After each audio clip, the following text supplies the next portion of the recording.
Yusek Cathy Cabral, misteryosong namatay.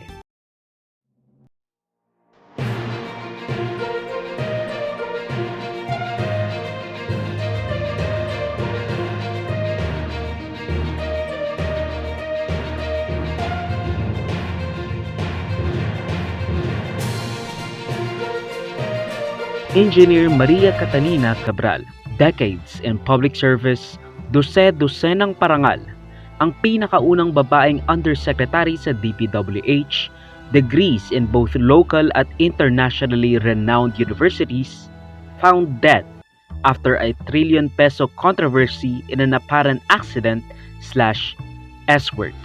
Confirmed na si former Yusek Cathy Cabral ang nakitang labi doon sa ilalim ng bangin doon sa Tuba, Benguet.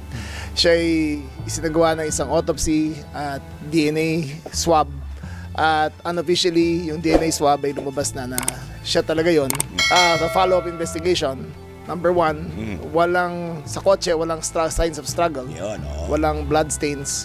Number two, ang autopsy ay consistent with blunt force trauma from a high fall. A fall, oh.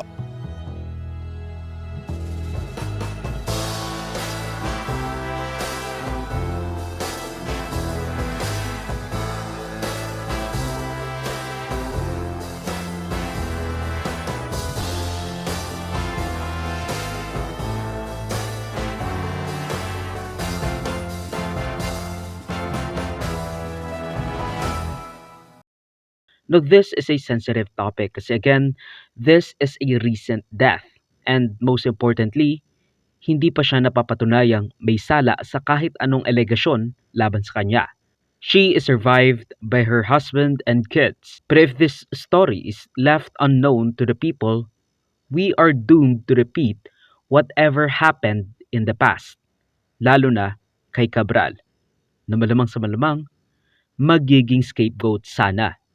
In an apparent S-word or accident, or honestly, we don't know yet, natagpuan ang katawan ni dating DPWH Undersecretary Cathy Cabral sa baba ng bangin along Cannon Road sa Benguet around 5 to 6 p.m.